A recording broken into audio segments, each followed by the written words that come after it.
2022년 어떻게 될까요? 그런 논리를 적용을 해본다면? 그러니까 지금은 뭐냐면 너무 올라서 네. 너무 올랐다는 말도 좀 어폐가 있는데 오른 가격에서 또 오르니까 사람들이 깜짝깜짝 놀라는 거고 그러니까. 진짜 많이 오른 건 2018년도. 네. 19년도가 조금 덜 올랐죠. 네. 19년도에는 막 하락한다 이런 얘기들도 많이 나왔었고요. 네, 실제로 한 4월 때까지 굉장히 힘들었어요. 네. 시장이. 그래서 이제 2022년도 어떻게 보면 이제 종부세에 대한 한번 느껴봤잖아요. 그리고 막 이슈도 많이 되고, 첫 번째 종부세, 두 번째 금리도 이제 막 올라가잖아요. 그리고 뭐 이제 계속해서 공급된다 그러고 그 무적의 선반영. 그러니까 예를 들어 2015년에 공급이 된다, 2025년에 공급이 된다면 그것에 대한 선반영으로 지금부터 준비를 내년부터는 좀 주춤하지 않을까. 이런 얘기들도 있고요. 네. 뭐 다양한 방면으로 2021년만큼의 급등은 2022년은 없을 거다라는 전망들이 나오고 있습니다. 속속들이. 2022년 어떻게 될까요? 그런 논리를 적용을 해본다면 네. 이제 2021년도에 폭등한 지역들이 그렇게 돼야 되겠죠. 예를 들면 근데 올해 아까 제가 한 18% 정도 올랐다고 말씀드린 서울은 네. 올해 정말 안 오른 편이에요. 정말 조용한 편이 올해 서울. 18%면 네, 이거 평균가, 이거 네. 평균 매매가 다 모든 지표가 다 다르고 아까 네네. 잠깐 뭐 주춤하다는 거는 다 딴 네. 기관에서 발표를 한 그죠, 거니까 그죠. 저는 KB 거만 보는데 올해 서울이 제일 안 올랐어요. 거꾸로 생각을 해보면 올해 뭐 엄청난 결과를 보여준 게 인천인데 네. 뭐 인천, 경기, 특히 막 충북 엄청나요 상승률들이. 그래서 만약에 아까 그 논리 들이면 네. 주춤해질 지역들은 약간 좀 서울은 거의 안 올랐으니까 딴 네. 지역 대비 그런 지역들이 되지 않나. 물론 그것도 동의는 안 합니다만 네네. 일단 그런 식으로 해석이 돼야 될 것 같고요. 내년도 시장에 아까 영향을 줄 만한 요인들을 몇 개 말씀을 하셨는데 네네. 아까 금리 얘기도 하셨고 맞아요. 또 종부세. 종부세 얘기도 하셨고 네.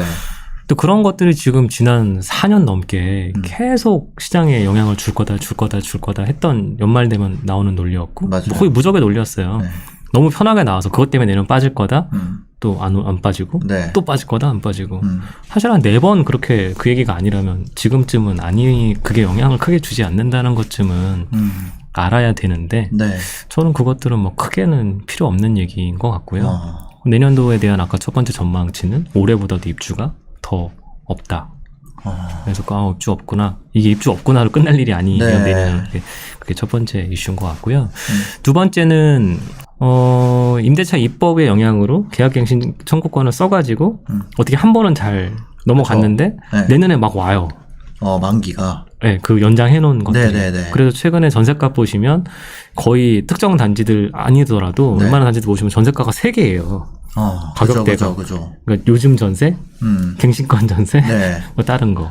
네. 이런 식으로 막 구성돼 있던 것들 중에 아까 그 갱신권을 써가지고 말도 안 되게 낮았던 금액들이 올해 만기가 돌아오면 어쩔 거냐. 네. 내년에 참. 네네. 그래서 지금 내년도 7월 달쯤에 전세 대란 얘기하시는 분들이 많잖아요. 맞아요. 저는 동의하지 않아요. 그래요? 네, 전세 대란 아니 그게 아니라 네. 그걸로 인해서 전세가 오른다는 얘기에 동의하진 않아요. 아하. 근데 내년에 아까 입주가 없기 때문에 전세가 오를 가능성은 높다고 봐요. 네. 그러니까 원인을 다르게 해석을 하는 거죠. 입주량 때문에 전 될 것 같은데 네. 거기에 아까 정책에 의한 사이드 이펙트로 내면 빵! 이것까지는 모르겠어요. 근데 네네. 그럴 수도 있어요. 그래서 그거가 아까 중요 포인트 중에 두 번째. 그 입주 없고 전세 내년에 좀 영향을 좀 네. 받을 수도 있겠다. 네. 그리고 아까 금리는 뭐 애매모호한 상황인데 네. 이게 왜 애매모호하냐면 대출들을 많이 못 받으셔가지고 안 해줘서. 네. 그래서 뭐 갚을 돈도 없어요. 빌린 돈이 없어서. 네. 그래서 참 슬픈 얘기죠. 뭐라도 갚을 돈이라도 있어야 좋은데. 그러니까 내가 빚이 많아서 이걸 갚으라고 하는데 이자를 더 많이 내야 된다가 아니라 처음부터 빌려주질 않아가지고 빚이 별로 없어서 금리가 오르든 말든 나는 계속 똑같은 상황인 거기에다가 네. 내년부터 또 DSR 규제 등으로 인해서 네. 또 대출을 더 안 해주면 네. 금리가 오르든 말든 나랑은 상관없는 딴 나라 얘기잖아요. 만약에 나는 외화를 투자를 하질 않는데 만약에 뭐 외환이 어떻게 되고 뭐 터키화가 리라가 폭락을 했고 저희 터키 돈 없는데요. 그러니까. 뭐 그거랑 남 얘기 보는 거죠. 사실 영향은 있지만 네. 내 삶에 직접적인 영향이 없는 것처럼 아까 금리도 세상에 영향을 크게 주긴 주겠지만 막상 나는 대출이 없잖아. 이 얘기를 할 사람들이 생각보다 무지 많아요. 근데 특히나 이게 비싼 신규로 들어오는 사람들에게는 좀 영향이 네, 있잖아요. 그래서 이제 이게 문제인 거죠. 신규로 들어올 사람들에게는 대출을 받아서 들어와야 되기 때문에 의미가 있는데 네네. 문제는 지금 대출 규제가 땅땅 걸려 있어서 네. 뭐 15억 이상 되는 집은 대출이 안 나오고 그죠. 뭐 9억 이하까지는 뭐 40%, 뭐 지역마다 좀 다르긴 하지만 네네네. 40%, 뭐 그 위에는 20%. 그러니까 결국은 빌릴 수 있는 돈에 캡이 씌워져 있어요. 네.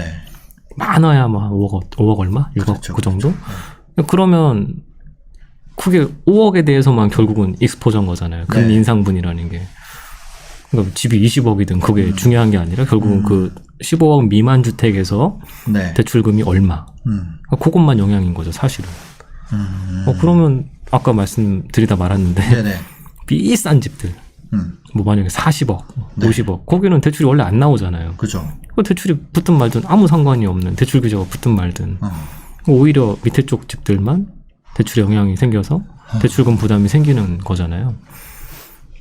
그래서 저는 금리 얘기를 안 하고 싶은데 네. 다들 물어보시니까 맞아, 할 수밖에 없어요. 그리고 금리라는 거는 사람들이 종종 오해하지만 경기에 대한 과열도에 대한 조정 포인트지 집값에 대한 조정 포인트가 아니거든요. 네네. 그러니까 경기는 곧 물가 상승하고 연결을 지으시니까 자꾸 이 얘기하니까 또 사람들이 또 공격을 하느라고 이게 물가만 오르고 경기는 안 좋은 스태그플레이션이다.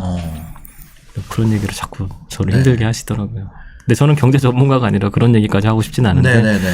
지금 과연 경기가 진짜 나쁜가에 대한 고민이 만나는 사람마다 다르더라고요. 네.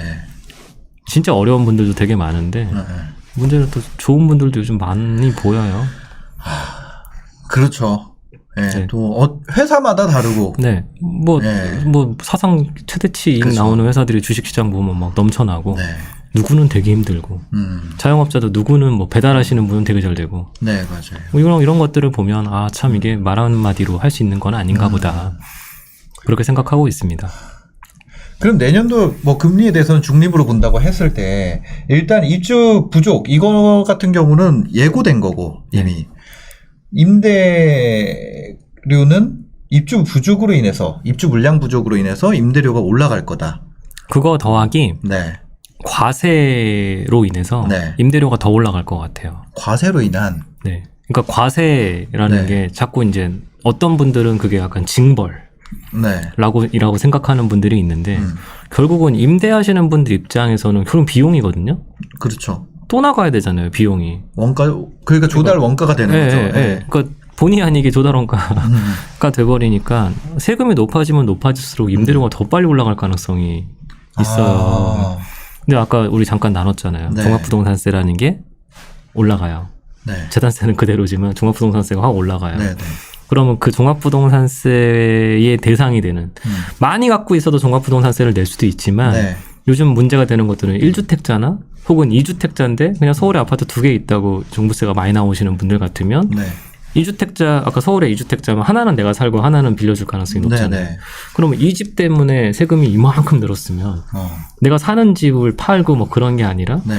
이 집에 임대료를 올려야 될 거 아니에요. 그죠. 그래야 세금을 낼 거 아니에요. 네. 네. 그러니까 이제 임대료가 상승될 가능성이 높고 아까 임대차 입법 이런 얘기도 말씀드렸지만 이런 분들은 당장 보증금을 높이는 게 의미가 없잖아요. 그렇죠. 내야 될 돈이니까. 그러니까 이제 월세를 받기 시작을 할 거 아니에요. 추가로. 네. 그러면 그 월세가 결국은 보증금에 전가되기 그 임대료에 전가되기 시작하면은 그 얘기들이 커지는 거죠. 그리고 그런 높아진 임대료를 받아주는 시장이니까 그게 올릴 수 있는 거잖아요. 네, 근데 그걸 받아줄 수밖에 없는 시장인 거예요. 왜냐하면 그렇다고 밖에 나가 살진 않잖아요. 네. 예를 들어서 갑자기 신사임당 선생님한테 임대료를 갑자기 지금 여기 계신 데보다 한 2배 이상 내라고 하면 네. 아 나가야 되겠다 이런 생각보다 아 내야 되겠다 네. 어쩌지? 근데 주위를 돌아봤는데 정말 다 올라 있어요. 주변에 다 그렇다면 예를 들면 그러면 네. 막 울며 겨자 먹기라는 얘기가 나오는 거지만 그렇죠. 왜냐면 생각해서 이렇게 했다가 만약에 같이 일하시는 분들 다 못 다니겠다고 다 나가시는 위치로 갈 수는 없잖아요. 네. 그게 이제 주거의 문제잖아요. 근데 그게 어디서부터 시작이 됐냐고 보면 세금에서 또 붙은 거잖아요, 문제가. 네. 세금이라도 그렇게 안 올랐으면 그 세금을 올리는 거는 결국 임대료. 그러니까 이게 젠트리피케이션을 약간 정부가 조장하는 영향을 낼 수도 있는데 젠트리피케이션을 보통 얘기할 때 상가들만 생각을 하시지만 주거에서 이렇게 세금을 올려버리면 주거 부분에서 생길 가능성이 굉장히 크다는 생각은 많이들 안 하시더라고요. 되게 막 기분 좋아하시는 분들만 많이 보고. 네. 아, 그러니까 이 세금을 내려면 어디선가 돈을 가져와야 될 거 아니에요? 그죠? 네, 누가 주지 않으니까. 네. 네. 이거는 집값 올랐다고 그냥 내는 거니까 월세를 붙이라는 신호죠. 어떻게 보면. 네. 그리고 뭐 월세화대라고 하는 얘기들도 있죠. 왜냐하면 보증금에도 과세를 하니까. 그쵸. 네, 뭐 간주임대료 네. 등등을 그거 몇 년 된 얘기잖아요. 그래서 이미 임대사업자들은 그러고 있으니까. 네네. 그건 내잖아요. 종합소득세에 종합소득이 돈은 만져본 적이 없는데 종합소득이 이만큼 있어요. 임대사업자들은. 네네. 그런 일들이 벌어지죠. 네.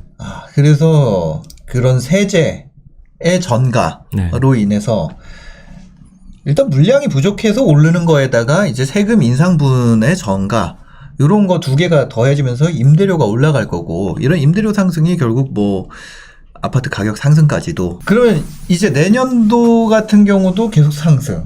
그럼 이제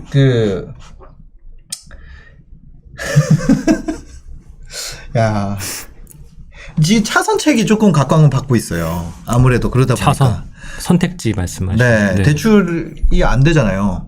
아파트 네, 아까 얘기했던 것처럼 규제하고 있고 뭐 금리 새로 진입하는 사람한테 좀 아무래도 장벽으로 작용을 하다 보니까 오피스텔 같은 쪽으로 관심도가 굉장히 높아지고 있는 것 같아요. 네. 실제 시장에서도 그렇게 나타났잖아요.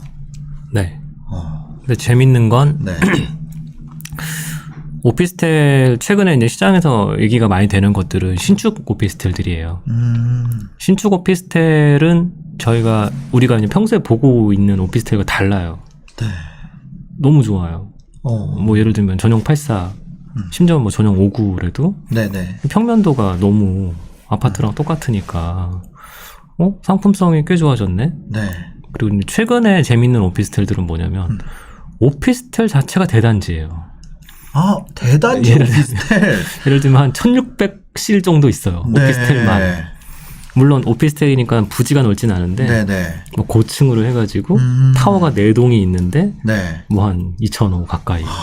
그러면 입주를 함과 동시에 집이 2,000개가 딱 생기니까 갑자기 소비력들이 있는 사람들이 꽤 들어올 거 아니에요. 근데 그런 것들이 자리가 생각보다 좋은 데를 탁탁 들어오니까 막 수요가 폭발하는 거예요. 누가 봐도 저거는 괜찮아 보이는 거죠. 그래서 그런 것들이 최근에 아주 많이 팔린 게 이제 두 번째 약간 평수 큰 완전 아파트 같은 평면인 게 들어왔다. 이걸 흔히 아파텔이라고들 부르는데 그것들의 등장. 두 번째는 초대 단지의 등장. 세 번째는 그동안 거의 없었던 말도 안 되게 좋은 입지에 들어와요. 아니 여기에? 뭐 이런 거. 뭐 지금 계신데도 저 초역세권. 근데 아니 소역세권에 이게 들어온다고? 근데 괜찮게 들어오는 거예요. 자리가 이제. 네 번째는 뭐냐면 말도 안 되는 금액에 들어가요. 말도 안 되는 금액. 여기 이제 부동산 라이프 12월호에 보면은 과천의 오피스텔이 16억. 16억. 뭐 테라스형은 22억. 테라스형은 22억이에요. 네. 근데도 뭐 경쟁률은 1000대 1이 넘었고. 그분들 역시도 그게 피크 가격이라고 보시고 사시진 않으셨을 거 아니에요. 그러니까요. 더 뭐 오를 걸 기대하는 마음이 없다고 하면 거짓말이죠. 거짓말이죠. 그거 다 제가 봤을 때 거짓말이에요. 난 돈 안 벌어도 된다 말씀하시는 분일수록 더 벌고 싶어 하시는데. 그 솔직히 해야 되는데 다들 우리나라는 겸양의 선비가 있어서 항상 아니라고 하시는 분들이 더 뒤로는 더 그러신데 그런 분들이 그거를 오르는 걸 원치 않고 샀다는 말은 거짓말이라는 거죠. 그래서 아까 그러면 전용 84 오피스텔 서울도 아니고 16억에 뭐 이런 거 그리고 또 여기 같이 있지만 뭐 신길동에 무슨 오피스텔이 들어왔는데 그건 평수도 작거든요. 10억? 5억? 뭐 이런 깜짝깜짝 놀라는 거. 그래서 아까 오피스텔 10억이래. 근데 제가 금방 말씀드린 거 깜짝 놀라는 가격은 그게 아니라 분명히 방 하나짜리인데 뭐 23억? 뭐 방 하나짜리. 방 하나가 23억씩 한다고요? 뭐 예를 들면 강남에 지금 뭐 강남대로에 뭐 어디에 뭐 27억, 뭐 26억, 뭐 어떤 건 방 2개짜리인데 뭐 30몇 억. 이런 게 지금 분양이 막 되고 있는데 문제는 뉴스에 안 나와요. 왜냐하면 규모가 작으니까 약간 이게 깜깜이처럼 조용조용히 분양을 하니까 뭐 깜짝깜짝 놀라시는 거죠. 아니 면적이 이건데 가격이 이거라고요? 뭐 예를 들면 이런 거. 뭐 최근에 얼마 전에 네네. 모 유명 연예인이 나와서 광고를 하던 뭐 그런 강남대로에 있는 무슨 오피스텔 같은 거라거나 깜짝깜짝 놀라는 금액이에요. 그 분양가 찾아보셔야 돼요. 잘 나오지도 않아요. 뭐 이런 거.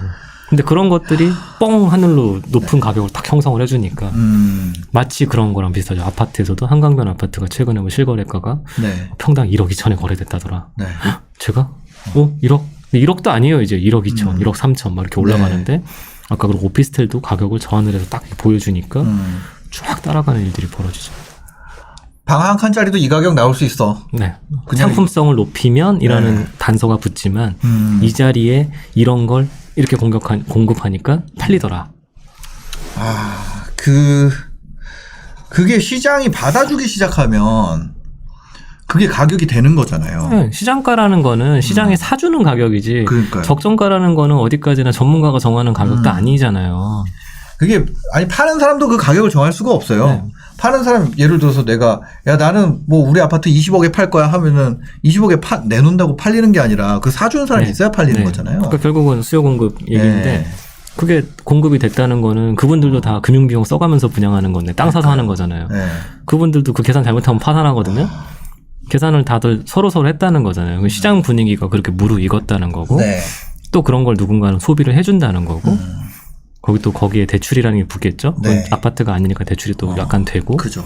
뭐 그런 것들이 다 이렇게 버무려지면서 거기다가 지금 올해 큰 변화 중에 하나가 전용 면적 84제곱미터까지만 원래 바닥 난방이 됐는데 이제 내년부터는 120제곱미터까지 바닥 난방을 허용해 준다. 그러면 더 많이 하지 않을까요? 사람들이 공급을 그리고 그걸 사는 사람 입장에서도 조금 더 넓어지니까 그러면 사람들이 거기다 가격 책정을 어떻게 해서 팔 거냐 이슈만 남는 거죠. 근데 그 와중에 땅값이 너무 많이 올랐어요. 서울 아니어도 그런 대형 오피스텔이 들어올 수 있을 만한 자리들의 가격이 너무 높아서 싸게 들어올 가능성은 없어요. 땅값이 너무 많이 올라서. 야,